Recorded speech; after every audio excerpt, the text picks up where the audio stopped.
Coming up on Cannabis Coast to Coast News with Alaina Pinto this week. What are your views on the DEA's proposed rescheduling of marijuana, and what role do you see yourself playing in ensuring the process moves forward responsibly? So, Senator, thank you. And if confirmed, it'll be one of my first priorities when I arrive to DEA to see where we are in the administrative process. DEA nominee Terrence assures Congress that getting the cannabis rescheduling process clarified is a priority, but refuses to say if he's in favor of it or not. I urge him to continue the rescheduling process that has just kind of stalled. There are many fronts we can fight this on, but we can't fight it alone. And that's why it's so great to have a partner like Ilhan and all of you in this fight together. So as I always say, puff, puff, pass the bill. It was the last Prisoner Project Cannabis Unity Week in Washington, D.C., with 30 industry association advocates and lobbyists rallying on the Hill in support of moving forward on federal reform. And another huge slap in the face to democracy by the Texas State House. They're passing a bill to stop citizen-led initiatives for ballot questions that decriminalize cannabis crimes. A visit to Atlantic City, New Jersey for the 8th MJ Unpacked conference to hear the challenges and the barriers to entry for cannabis businesses. All that and more on Cannabis Coast to Coast News with Alaina Pinto next.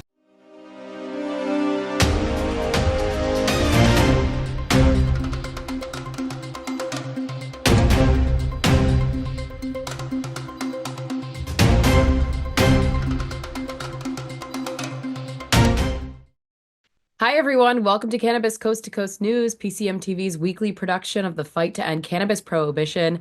In our time, I'm Alaina Pinto. Instead of reminding you to download the new PCM TV app, we're just going to put it on screen and hope you know how to scan it. It will take you to Google Play and the App Store to download it. Okay, let's dive in. The new administration's first 100 days in the White House has certainly been eventful. The start of a tariff-driven trade war, the deportation of illegal immigrants, and oops, even some American citizens. Plus now, federal reform of cannabis is back in the news. President Trump's nominee for the head of the DEA, Terrence, had his nomination hearing this week. He's never been someone who has supported reform in the past and has made it very clear that he is not in favor of legalization. However, in his hearing this week, Cole used political non-speak experience to parry the direct question by Senator Padilla about whether he is going to pick up the rescheduling movement that the Biden administration started after the Health and Human Services report concluded that rescheduling of cannabis should be considered. What are your views on the DEA's proposed rescheduling of marijuana, and what role do you see yourself playing in ensuring the process moves forward responsibly? So, Senator, thank you. And if confirmed, it'll be one of my first priorities when I arrive to DEA to see where we are in the administrative process.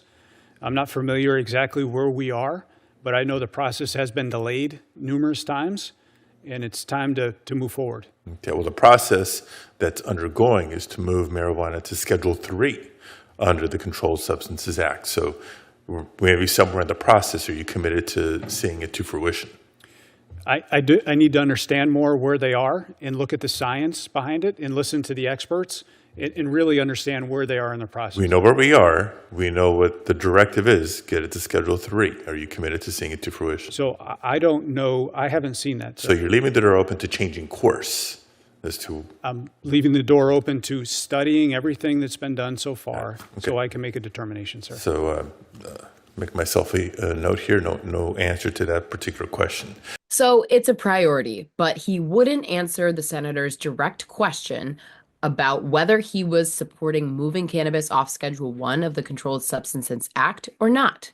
While that was going on inside the Senate office building, outside the Capitol, the Last Prisoner Project organized the Cannabis Unity alliance of 30 other advocacy groups and lobbyists for a demonstration of unity outside the Capitol. The demonstration included the NCIA's chairman, Adam Rosenberg, and featured speakers and formerly incarcerated people who have been freed by the LPP and other clemency groups. A second bill that we're all concerned about is called the States 2.0 Act, and this is introduced with Congressman Joyce, who's another co-sponsor of the caucus. But this just says let the federal government get out of the way. You know, the states are moving ahead. They're doing it through referenda. They're doing it through state legislatures. Why is the federal government dragging so far behind?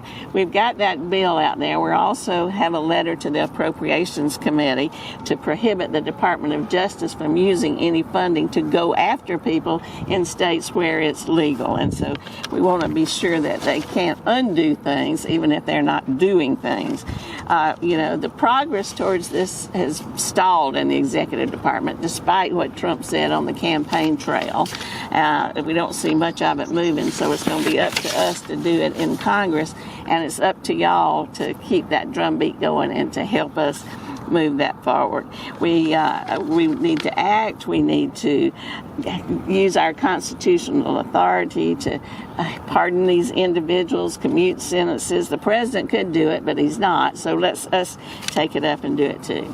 I urge him to continue the rescheduling process that has just kind of stalled. There are many fronts we can fight this on, but we can't fight it alone. And that's why it's so great to have a partner like Ilhan and all of you in this fight together. So as I always say, puff, puff, pass the bill. Yeah. Give it up for our caucus culture! This is the start of a series of lobby days in our nation's capital, and PCM TV founder Jimmy Young will be heading to Washington, D.C. for the National Cannabis Industry Association's Lobby Days, May 13th to 15th. This will be Jimmy's second trip to our nation's capital for the lobby days, and we will expect he will have some great interviews with political leaders, elected officials, advocates, and others. Also this week in Atlantic City was the 8th MJ Unpacked conference. It featured speakers, vendors, pitch contests, and Growers Cup competition. PCM TV's Jimmy Young was there with two other members of the Cannabis Coast to Coast News team, Pam Schmiel from New York and Marianne Cursetjee from Oregon. What is it that differentiates your trade show, need-to-do trade show, from others in this space? There's quite a few things, but what's the one that sticks out in your mind? But I think the one defining thing that we do is curious, right? Like everything in our events curated. Our attendees are curated. We only allow licensed manufacturers in, credit investors. We want decision makers, senior level people. Our booth products are curated where they're custom booths that can be built for you, just sending graphics. We curate our content, make sure it's expert level. We're bringing in, unheard voices, really addressing the current needs of the market. Jimmy is putting together a Cannabis Coast to Coast News special report on that conference that will be released this week on Thursday. Over the past few weeks, we've been getting reaction from Texas on the political maneuvering in the Lone Star State with the intent of reversing that state's ballot initiatives that have led to 7 cities voting in cannabis decriminalization laws over the last year. And now a Texas House committee has approved a Senate-passed bill that bans cities from future ballot questions on cannabis, basically stopping the democratic process of citizen-based initiatives for reform. That's not the only state, though, that is shaking up current laws. In Oklahoma, the Republican governor, Kevin Stitt, is cracking down on the hemp-derived products in his state. Kimmie Cannabis has more from the Sooner State. I'm Kimmie Cannabis from Can I Talk About It with the Oklahoma Cannabis Report for Cannabis Coast to Coast News. Governor Stitt has issued a directive urging state agencies to intensify enforcement against psychoactive hemp-derived cannabinoids like Delta-8, Delta-10, HHC, THCO, THCP, and THCV. In an official letter to OMMA and multiple state enforcement agencies, the governor expressed concern over the growing availability of these chemically altered compounds. Often sold in both licensed dispensaries and illicit markets, with a particular emphasis on risk to youth. He called for a coordinated cross-agency approach to crack down on unregulated production and sales, especially in places like gas stations and convenience stores, while also tightening oversight within the licensed cannabis system. Agencies have 30 days to present a joint enforcement strategy and suggest any legal changes needed to support it. Meanwhile, adult use cannabis advocates in Oklahoma are pressing forward. The ORCA 2026 petition was filed on March 31st.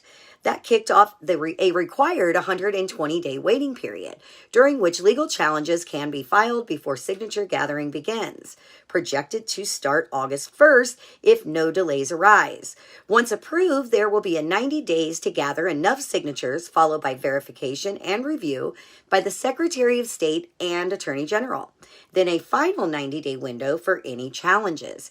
If all goes smoothly, Oklahomans could vote on adult use cannabis as early as June 2026. That's it for your Oklahoma Cannabis Report for Cannabis Coast to Coast News. Peace, love, and all that good stuff.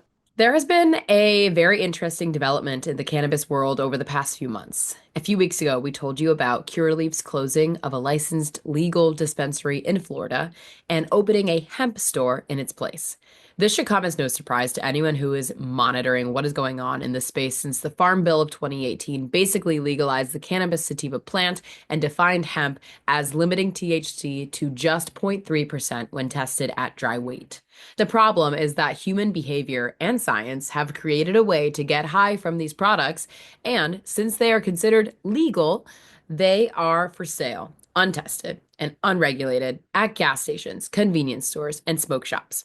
So with the hemp market growing in the billions year over year, we are incorporating a weekly hemp report in our weekly news show. We are fortunate to welcome Kerry Hinkle to our news team. Kerry has been entrenched in Washington, D.C. as a member of the U.S. Hemp Roundtable and has now moved on to work with a major player in that space, the Bayou City Hemp Company. Here's Kerry with this week's Hemp Report.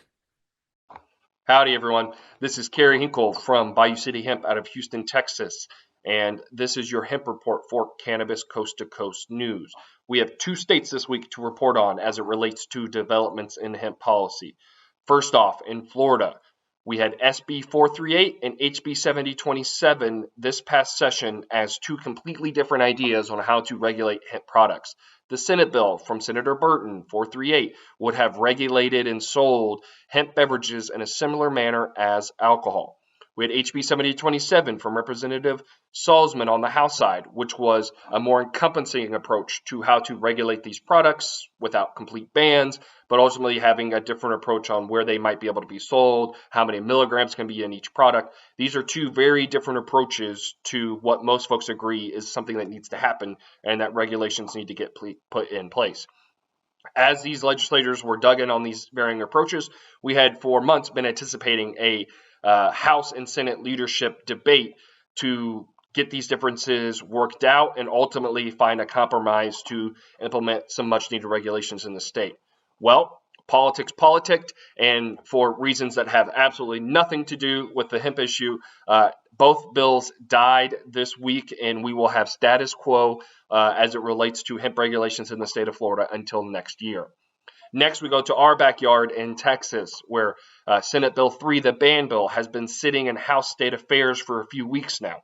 Well, as of late Wednesday night, the chairman of House State Affairs, Chairman King, has passed out a new version of SB 3, which is very similar to his version, which was HB 28, and this would establish regulatory authority for the TABC to sell and distribute hemp beverages. The bill would also establish hemp retail licenses to allow for hemp stores to sell all products that are not hemp beverages. Flower would still be legal under certain limits, edibles, tinctures, etc. This is a dramatic change from Senator Perry and the Lieutenant Governor's approach, which has been, as the original version of SB 3 suggests, an outright ban on products containing THC. We now wait for the full House to vote on the new amended version of SB 3, which includes the 3-tier language previously mentioned. That bill, HB 28, and now as the new version SB 3, went from a 30-page bill to about a 130-page bill and was given little to no time for review. So we expect sign and die day to be June 2nd in the state of Texas, although we hope that movement on the hemp bill will happen in the coming weeks. If nothing happens, we'll have our eye on special session if Governor Abbott chooses to call one, and that something could happen at that moment. Still a lot of up in the air as it relates to how Texas will handle hemp regulations, but in Florida, we know status quo until next year. As always, this crazy world of hemp policy never stops, and I will see you again next week for another hemp report on Cannabis Coast to Coast News. Again, I'm Kerry Hinkle with Bayou City Hemp. Can anyone figure out what goes on with Florida politics? This week, the legislature there passed a bill to actually help veterans gain access to medical cannabis. By unanimous vote, the Senate passed a bill to allow veterans to gain access to the plant medicine, and the state will pick up the fees for veterans to get their medical cards. It's great. Wouldn't that be nice, though, if the federal government would do the same thing? The VA has never done anything for our veterans who want to use cannabis instead of the opioids that are typically given out like candy to vets to treat their PTSD. But here's some more good news, okay? Coming out of the state of Montana, the legislature there is moving forward on allowing tribal nations to open up their own cannabis legalization market. And Tina Tasaka has more on this exciting development for the indigenous community. I'm Tina Tasaka with 420 Technologies, and this is the Nevada and Tribal Nations Report for Cannabis Coast to Coast News. There is forward movement in cannabis for tribes in Montana. Montana has passed a bill allowing tribal nations to enter cannabis compacts, with the state giving them direct control over cultivation, sales, and taxation. These compacts remove local barriers and grant tribes the same business rights as other operators, opening the door for full participation in the legal cannabis industry. There are 12 federally recognized tribes in Montana. A total of 8 licenses will be granted for tribal nations in Montana. Mint Cannabis, a well-established multi-state operator, has officially expanded into the Las Vegas market with the launch of 2 new dispensaries, one near the Las Vegas Strip, the other close to the Fremont Street Experience. This strategic move brings Mint's distinctive retail model and premium cannabis offerings to one of the country's busiest tourist destinations. The expansion follows Mint's strong track record of success in Arizona, where the company has become a recognized leader in the cannabis space. Known for operating some of the largest and most innovative dispensaries in the state, Mint has built a reputation for delivering exceptional customer experiences and award-winning in-house brands. Its flagship Arizona locations feature amenities like cannabis kitchens with infused cuisine and desserts, express drive-thrus, and self-service kiosks, pushing the boundaries of the retail dispensary model. Mint plans to hire over 100 local employees in Las Vegas and aims to replicate its Arizona success in Nevada. Mint will offer a vast product line offering flower, concentrates, edibles, and topicals. Mint currently has 14 dispensaries in operation, with an additional 14 under construction or pending. They operate in 6 other states besides Nevada and Arizona that include Oregon, Massachusetts, Florida, Illinois, Missouri, and Michigan. Congratulations to Mint. That's it for the Nevada highlights and Tribal Nations. I'm Tina Tasaka with 420 Technologies and Cannabis Coast to Coast News. That'll do it for the A block, or first section of our weekly Cannabis Coast to Coast News report, but we have plenty more, including another dozen reports from states coast to coast. Plus, later in the show, we've got a story about a Massachusetts dispensary that hosted a bong pong exhibition. So don't go away. Cannabis Coast to Coast News continues after this.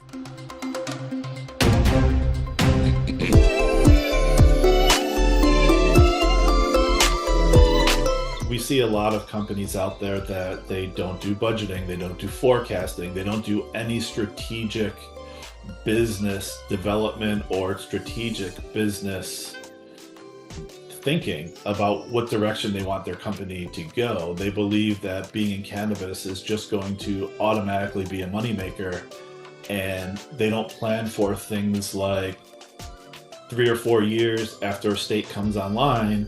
There's usually a decrease in the profitability of each company because the state gets saturated or gets to the saturation point. If you're not planning for that, you're going to be in trouble when that happens. And that's why we see a lot of cannabis companies go out of business or merge or get sold at that point in time.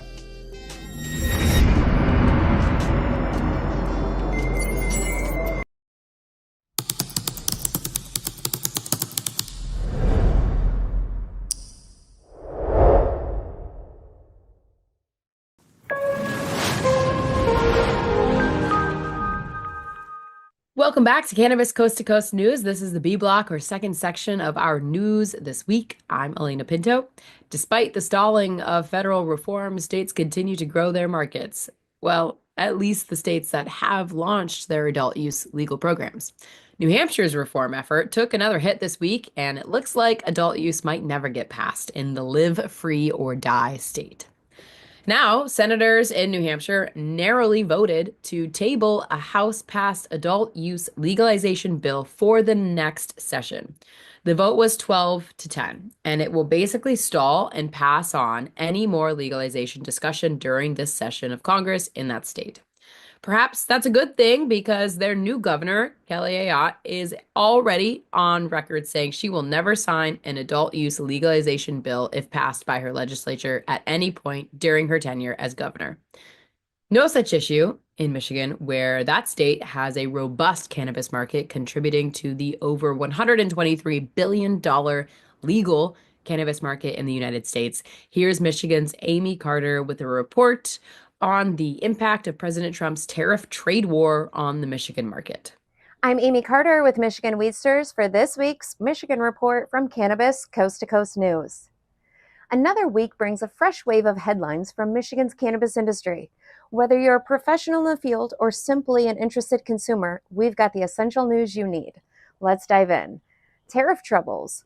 The on-again, off-again tariffs imposed by President Donald Trump are unsettling Michigan's economy, particularly impacting the cannabis sector, which relies significantly on imported components for vape pens, as well as packaging and other supplies, now facing tariffs as high as 145%. Rough road ahead. Brian Hanna, the state's chief cannabis regulator, recently informed state lawmakers that he anticipates many dispensaries will either close or merge their operations in the coming 5 years, primarily because the state's supply of cannabis is exceeding consumer demand. Lock It Down, Michigan's largest cannabis lobbying group, is reportedly urging lawmakers to issue a freeze on retail licenses, at least until the industry can stabilize in light of falling prices, narrow profit margins, and intense competition from the black market. This call for a license freeze contradicts the language of the 2018 law that cannabis pioneers helped craft. That legislation decentralized licensing power, allowing local municipalities to dictate how many cannabis businesses can operate within their boundaries, essentially making the number of available licenses limitless. As the situation develops, it remains to be seen how lawmakers will respond to these pressing concerns. I will be sure to keep you updated. A skunky smell reported by local residents near what was thought to be an abandoned building recently led Barron County authorities to uncover over 550 cannabis plants and 34 pounds of cannabis that were allegedly grown and harvested without a state license. That'll do it for this week's Cannabis Coast to Coast News. I'm Amie Carter with Michigan Weedsters. There's a disturbing trend in our country lately where cannabis dispensaries, grow farms, hemp stores are all targets for violent crimes. Over the past few weeks, Marianne Cursetjee has reported on her industry coming under attack from criminals in Oregon. And now that violent trend has spread to Illinois. Here's the Chicago clone guy, Mark Allen, with more. What's up, everybody? I'm Mark Allen, the Chicago clone guy, reporting from just outside of Chicago, Illinois for Cannabis Coast to Coast News. This is Bird. Thanks for tuning in. Unfortunately, we got an arsonist in Chicago breaking into dispensaries, a MSO dispensary and a hemp dispensary in Chicago, and literally throwing Molotov cocktails into that thing. I guess people like burning dispensaries and cyber trucks recently with Molotov cocktails. Interesting times.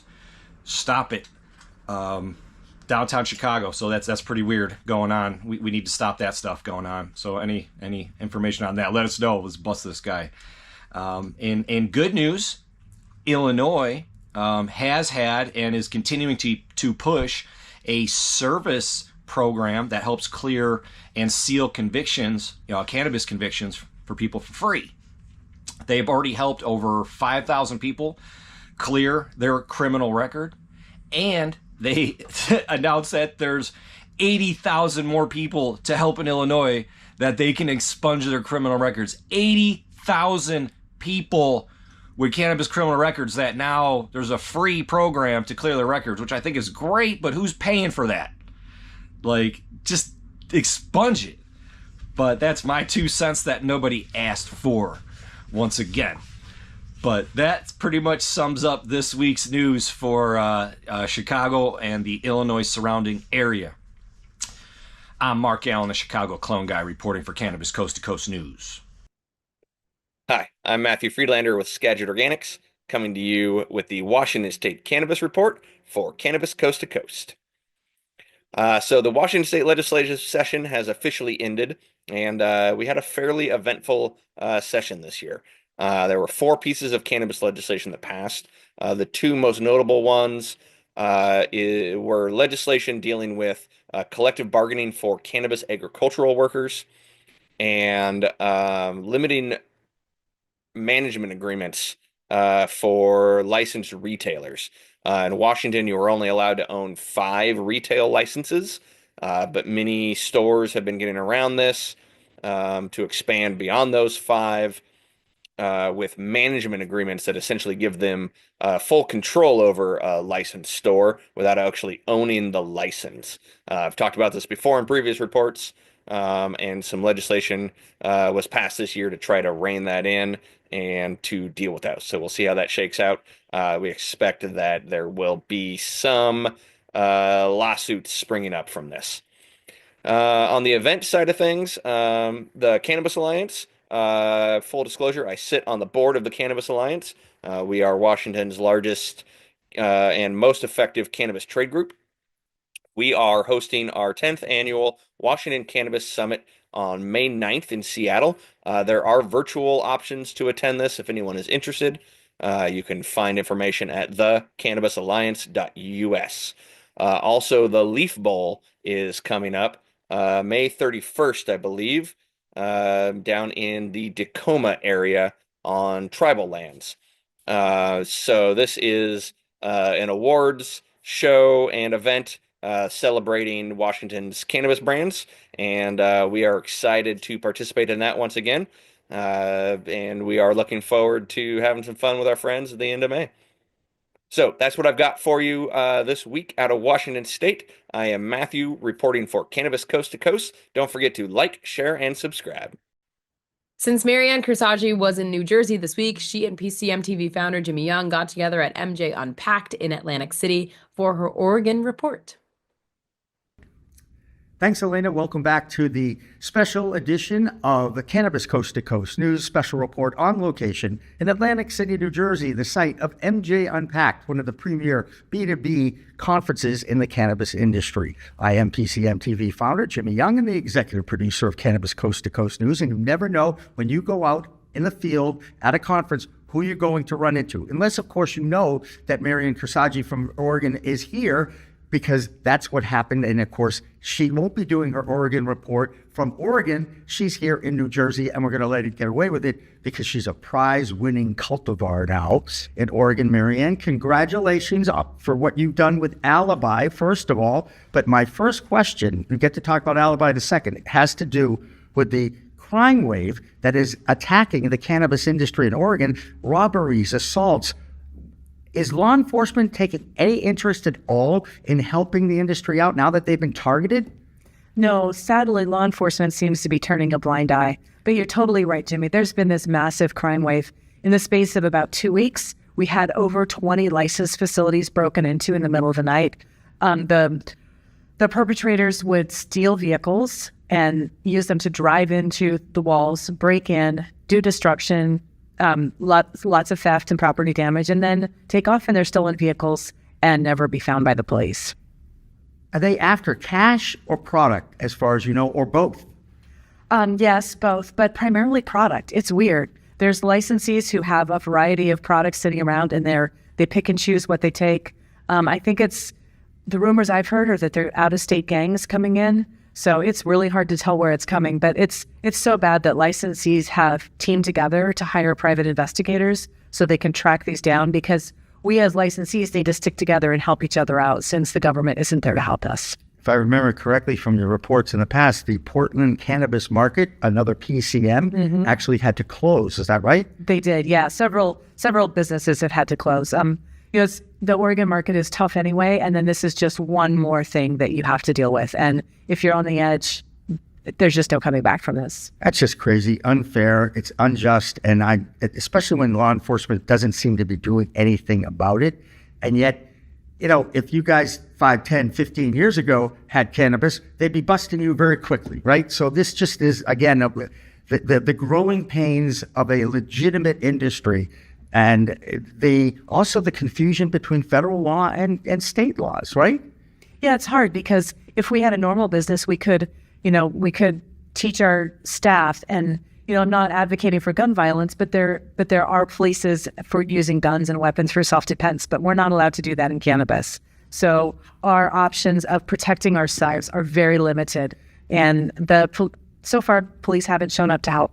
That's just crazy. But another good reason why Alibi, now a 2-time winner of a cultivar in Oregon. First of all, congratulations on that. And more importantly, she's expanding here to the East Coast in New York City, and the New Jersey market is kind of part of that, but even though officially it's not.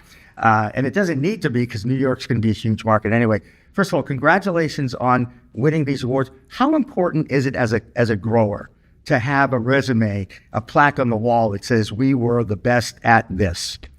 Well, it's interesting because there are lots of competitions in the industry, and many of them have historically been pay to play. So I don't really believe in a lot of competitions. They're kind of ego trips, and people with lots of money buy awards. But this one we chose to participate in, and it was blind judging. So experienced buyers and consumers from around the state of Oregon got samples. They were not given any information about what it was, no information about how it was grown or cultivated, anything.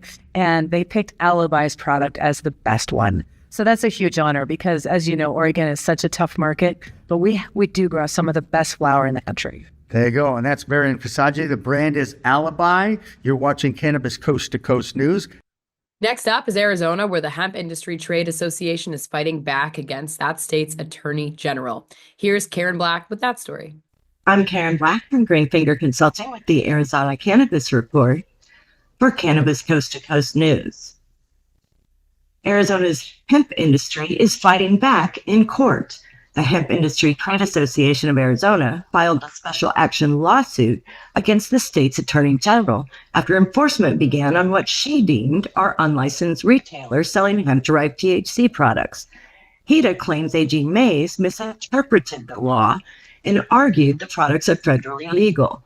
The organization sought to block the state from enforcing the ban while the case plays out. Although the judge denied HEDA's request for an immediate pause, a crucial hearing is set for May 9th, where the future of Arizona's hemp market hangs in the balance. There's more controversy in the Grand Canyon state. The acting health director resigned this past week, citing an unfavorable political climate and no apparent path to confirmation as reasons for stepping down. Arizona's Department of Health Services manages the state's cannabis licensing program. On the legislative front, the advertising restriction bill passed the state Senate after major amendments. The bill now focuses only on actual cannabis and cannabis products, dropping earlier restrictions on THC-related items and allowing businesses that sell paraphernalia, not just licensed dispensaries, to advertise. The changes aim to protect youth while giving small businesses more clarity and flexibility. The bill heads back to the House, where lawmakers will decide whether to accept the amendments or send the bill to a conference committee for further negotiation. There's been no movement on the bill that would allow 18 rural opportunity licenses and dual medical adult use licensees in rural areas, and the measure to release clinical cannabis research funds is awaiting a House third read. Lawmakers are working to finalize these measures as the session nears its end. Meanwhile, a bill that aimed to shift cannabis tax revenue from community programs to law enforcement for cracking down on the illicit market died quietly without a Rules Committee hearing. Despite strong industry backing, the bill stalled this session, but similar proposals are expected to return next year. And lastly, Arizona's father of cannabis law, Ryan Hurley, was interviewed on Phoenix's local NPR station as part of a series about Gen Xers. Mr. Hurley, who grew up in the Dare and Just Say No generation, was instrumental in the effort to legalize medical cannabis in Arizona and helped draft the health department regulations for the medical cannabis program. That's all for this week's Arizona Report. I'm Karen Black from Greenbaker Consulting, reporting for Cannabis Coast to Coast News. That'll do it for the B block, but we have more state reports coming up in the C block. Plus, we return to Atlantic City and MJ Unpacked to hear from one of the most powerfully successful entrepreneurs, Precious Osagie Erese from the Precious Canna Company. I want to hold this industry accountable to make sure that if we're going to continue to be in this industry, you are supporting those who are still locked up for this, okay? Because it's not cute.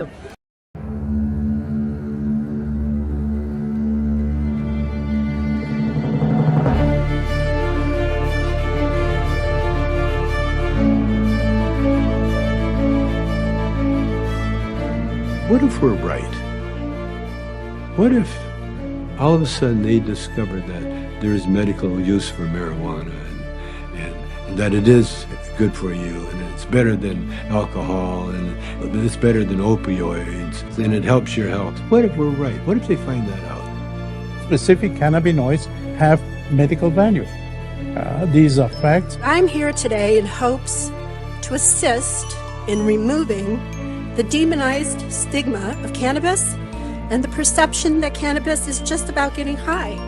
The true base of this plant has to be known. I don't think anybody should ever go to jail for cannabis. It's a medicine, and everybody should have access to it. This is something which, at the very, very least, is the key to alleviating suffering and extending life for millions of human beings. Right? For returning some kind of balance to our society, and quite possibly of restoring our planet's natural balance as well.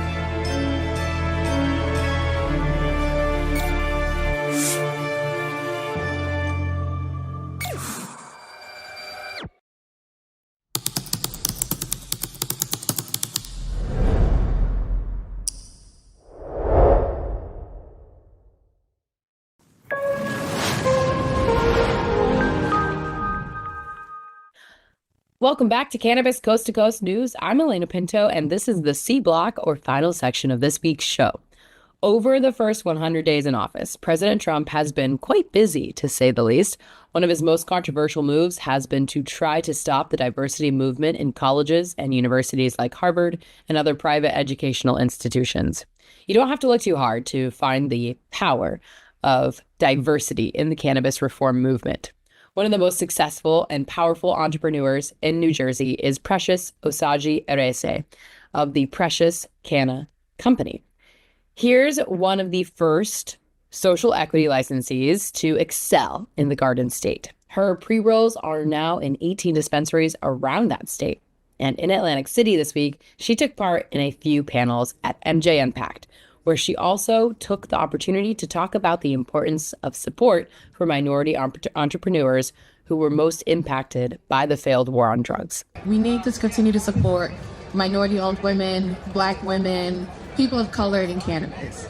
I know we're all thrilled and happy, but there's still a lot of work to do to make this equitable. We're in a different kind of landscape right now. Our country isn't necessarily reflecting what equity means.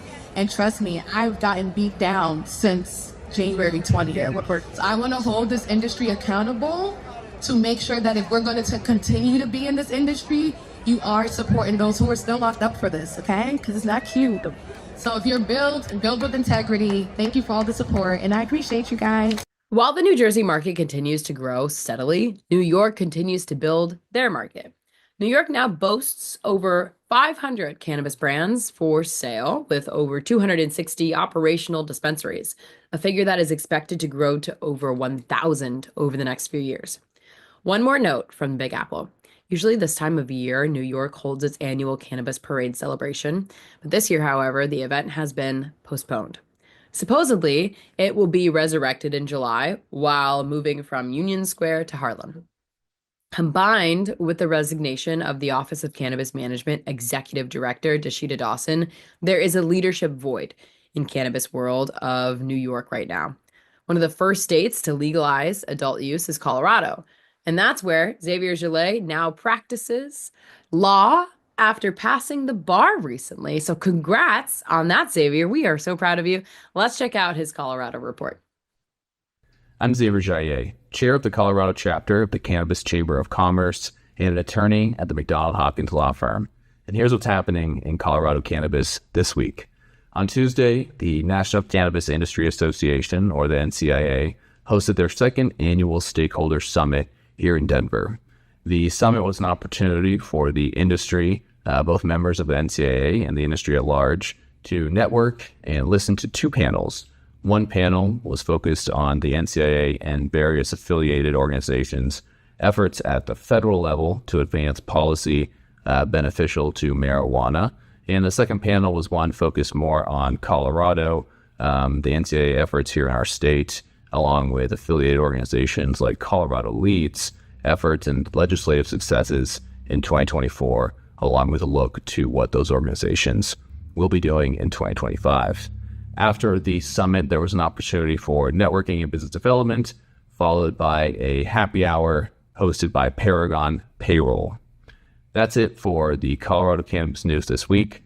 I'm Xavier Jaillet, reporting for Cannabis Coast to Coast News. In Connecticut this week, a smoke shop doing business as Planet ZAZA has finally been shut down by the state after a number of fines and court orders to cease and desist. The owner of the East Haven store, Mohammed Al-Rayshani, is now facing a $4.9 million fine for ignoring court orders. William Chong, the state's attorney general, announced this week that this fine was the largest civil penalty in the state's history. In a statement, Chong said, quote, "The state of Connecticut is not playing around. Legal cannabis is not a free-for-all. If you are unlicensed, if you sell untested, unregulated cannabis, we will find you and we will hold you accountable." End quote.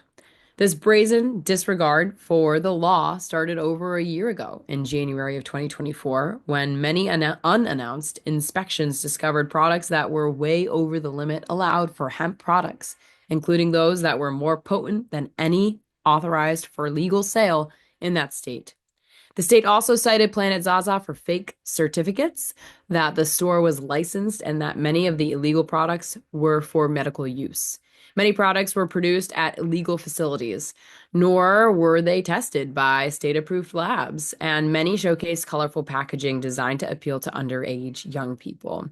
The state justified and accounted for the fine based on existing fine structure to pay $5,000 a day for the 621 days they willfully violated state laws, plus another $25,000 a day for the 73 days they ignored the court's temporary injunction.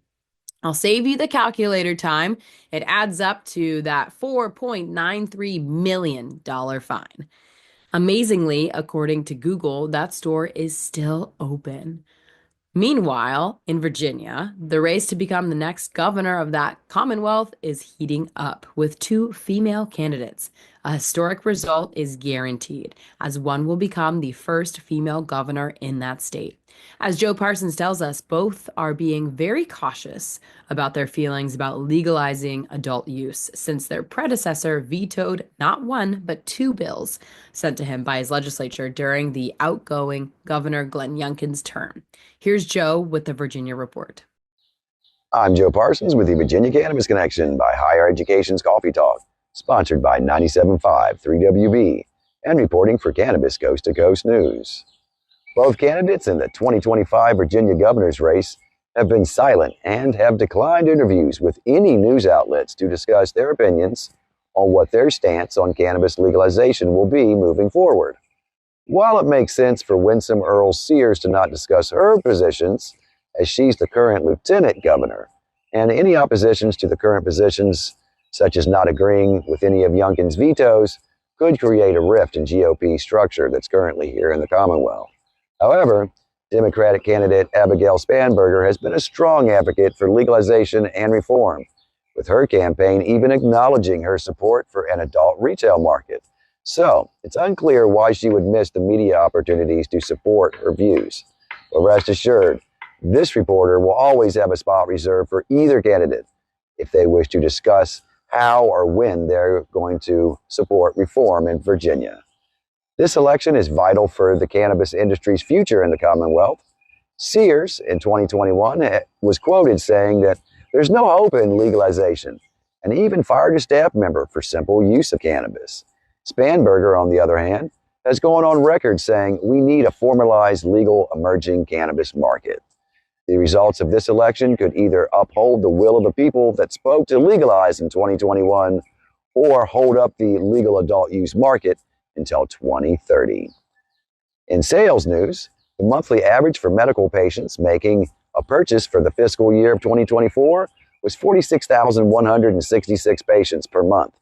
Due to HEPA guidelines, the exact dollar amounts are not available, but those numbers are an increase of over 30% compared to 2023. Virginia currently still has one of the highest per ounce prices for medical grade cannabis, coming in at an average of $14 per gram. These high prices and the lack of a competitive adult use market have driven many to rely on the legacy market to get the medicine they need. Others will make the drive to either DC or even Maryland, as both have competitive pricing and concentrates. Maryland especially because of the allure of a robust adult use market that doesn't require a medical card to participate. These things are still a dream for most of us in Virginia, but don't worry, I'm going to keep fighting the good fight to make that dream a reality one day. Well, that's going to do it for this week's Higher Education's Coffee Talk, sponsored by 97.5 3WB in Charlottesville. And as always, reporting for Cannabis Coast to Coast News, I'm Joe Parsons. Until next time, stay lifted. In Massachusetts this week, the Cannabis Control Commission continues to study and delay releasing any regulations regarding the opening of a social consumption lounge. The CCC has had 6 years since voters passed the adult use ballot question, but still no decisions.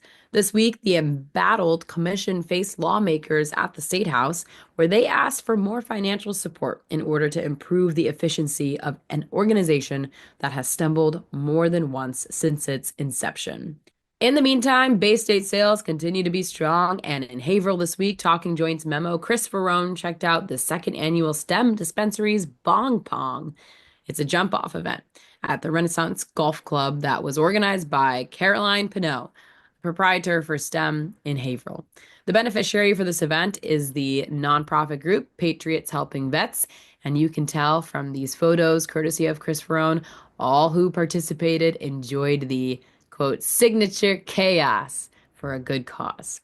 The cause had a slightly different feel in Atlantic City for the 8th MJ Unpacked conference at the Hard Rock Cafe. Hosting a cannabis business event at the Hard Rock was the perfect setting, as that casino hotel played host to hundreds of vendors, dozens of speakers, and panel discussions focusing on everything from attracting capital to science and research to marketing and compliance challenges. PCM TV founder Jimmy Young was on hand and talked with MJ Unpacked founder George Jage while he was there. Hi, everybody. Welcome back to this special edition of Cannabis Coast to Coast News on location in Atlantic City, New Jersey for MJ Unpacked. And the man, the myth, the legend, the guy who started this whole thing is George Jage. George, first of all, thank you for being so gracious of allowing me to come in and just be me in your show. Is that okay? Jimmy, I think you should always be you. Everybody else is taken.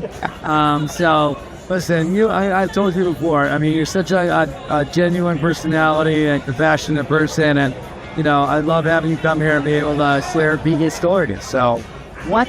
And I'd like to tell stories, as you know, of this industry. See, what is it that differentiates your trade show, need to do trade show, from others in this space. There's quite a few things, but here, what's the one that sticks out in your mind? But I think the one defining thing that we do is curious, right? Like everything in our event's curated. Our attendees are curated. We only allow licensed manufacturers in, credit investors. We want decision makers, senior level people. Our booth products are curated where they're custom booths that can be built for you, just sending graphics. We curate our content, make sure it's expert level. We're bringing in, unheard voices, really addressing the current needs of the market. And then, as you know, the party we had last night, if you're in the cannabis industry and didn't hear about it at this point, well, you're not in the cannabis industry, because that thing was legendary. And tip of the hat to my very good friend James Ahadney at Fairchild for producing the event for us and all the sponsors of the event. That was sick. And it was so cool about that, Jimmy, is having a distilled beer. Like, I think everybody kind of brought their inner child out, and it just made people feel like they could play and be happy and spread joy. And the beautiful weather in Atlantic City.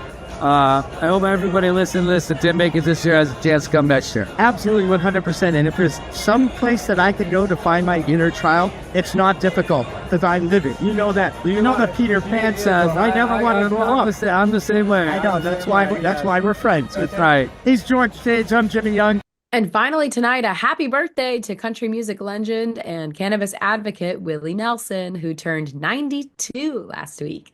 In comparison to other cannabis legends, Cheech Marin and Tommy Chong released their last movie this past week. The biopic documentary generated $560 million at the box office in the first week of release. That last movie was released in New York at the AMC Lincoln Square Theater on April 25th first, and both actor-comedians were there. And Tommy Chong asked the audience, does everyone got their minds ready for the movie? You know what I mean. And yes, we do, Tommy. And most importantly, that movie continues to be shown at a theater near you.